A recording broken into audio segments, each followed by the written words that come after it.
I had, by the way, quite a few Indians who wanted to volunteer, and I told them thank you very much. اور اسرائیل کے جو ambassador ہیں India میں, انہوں نے proper thank you بولا ہے, اپریشیٹ کیا ہے کہ انڈیا اس ٹائم پہ اسرائیل کے ساتھ کھڑا ہے. We are very much thankful, and again, Israel needs only the moral and political support.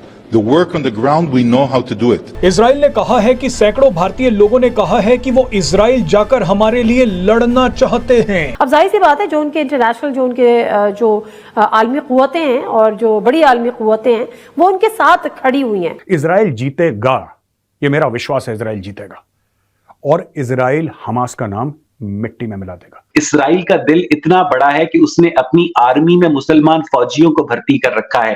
آپ کے آدھے سے زیادہ فلسطینی جو ہیں روز بارڈر کراس کر کے اسرائیل کے اندر داخل ہوتے ہیں, جابز کرتے ہیں, روزگار کماتے ہیں. اسرائیل اور فلسطین کے درمیان کشیدہ صورتحال, امریکہ اسرائیل کی مدد کے لیے میدان میں آ گیا. امریکہ نے جنگی بحری بیڑا اسرائیل بھیج دیا, اور اسرائیل چاہے گا کہ امریکہ اور دنیا جو ہے اس حملے میں اس کے ساتھ کھڑے ہوں, اس کی تائید کریں, اسے سپورٹ کریں. آپ نے دیکھا ہے کہ کس طرح سے حماس کے دہشت گردوں نے اس معصوم جرمن لڑکی کو برہنہ حالت میں اس گاڑی کے اندر گھسیٹا ہے, اور یہ بات کرتے عورتوں کے حقوق کی. شرم آنی چاہیے. نہیں آرزو, میں اگر عالم دنیا کا لیڈر ہوں تو میں تو سب کو کہوں گا ہیلپ کرو, اڑا دو اس کو, اسرائیل کو اڑا دو.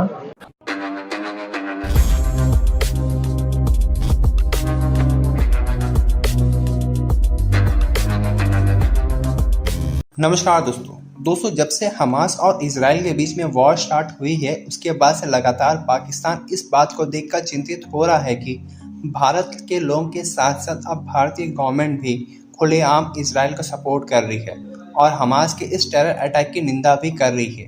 جس طرح سے حماس نے اسرائیل کے فیمیلز کے خلاف بہت ہی برا سلوک کیا ہے, اس کے بعد سے سارے ویسٹرن ورلڈ اور بھارت اسرائیل کے سپورٹ میں کھڑے ہو گئے ہیں. لیکن دوستو, ہر وقت کی طرح پاکستان بس مسلمان کا نام پر ٹیررسٹ کو سپورٹ کرتا ہے. اس بار بھی اسی طرح سے حماس کو سپورٹ کر رہا ہے. لیکن دوستو, اسی بیچ اسرائیل کے ایمبیسڈر ٹو انڈیا نے بھارت کو لے کر کے ایک بڑی سٹیٹمنٹ دی ہے. انہوں نے بھارتیوں کو اور بھارت کے گورنمنٹ کو تھینکس بولتے ہوئے کہا ہے کہ اسرائیل بہت ہی شکر گزار ہے بھارت کی اس سپورٹ کو لے کر کے, کیونکہ بھارتی اب سوشل میڈیا پر اسرائیل کو سپورٹ کر رہے ہیں اور کہہ رہے ہیں کہ اس بار اسرائیل کو حماس کو پوری طرح سے جڑ سے اکھاڑ کر پھینکنا چاہیے. تو چلیے اسی پر آگے پاکستانی میڈیا کا ریاکشن دیکھیں. آج ہم آپ سے وہی بات کریں گے جو ایک ہنگامہ چل رہا ہے اسرائیل اور حماس کا, اور میں نے کہیں لکھ دیا کہ جی میں اسرائیل کو سپورٹ کر رہی ہوں, کیونکہ جس قسم کی ویڈیوز آ رہی ہیں کہ چھوٹے چھوٹے بچوں کو اللہ اکبر کر کے ان کی گردنیں کاٹی جا رہی ہیں, اس قسم کی ویڈیوز بھی موجود ہیں سوشل میڈیا پہ دیکھ کر, تو وہ دیکھ کر تو جو تھوڑی بہت ہمدردی اگر تھی بھی فلسطین سے یا حماس سے, خیر مجھے پہلے بھی نہیں تھی لیکن بالکل سے ختم ہے, اور بالکل میں ان کو یہی سمجھتی ہوں کہ حماس جو ہے وہ ایک ٹیررسٹ کہلانے کے بالکل حقدار ہے. آپ کیا کہیں گے؟ آرزو, میں آپ سے 100% اتفاق کرتا ہوں کہ حماس ایک دہشت گرد تنظیم ہے اور حماس کے پیچھے ایران کی فنڈنگ ہے, اور حماس کے جو رہنما ہیں اگر آپ ان کے پاس موجود ڈالرز دیکھیں, اگر آپ ان کا لائف سٹائل دیکھیں, اگر آپ ان کے بچوں کا لائف سٹائل دیکھیں تو آپ کو بڑی مماثلت معلوم ہوگی کہ کس طرح سے پاکستان کے جو مذہبی علماء مدرسوں میں بچوں کو بے وقوف بناتے ہیں اور اپنے بچوں کو ویسٹرن یونیورسٹیز میں پڑھنے کے لیے بھیجتے ہیں.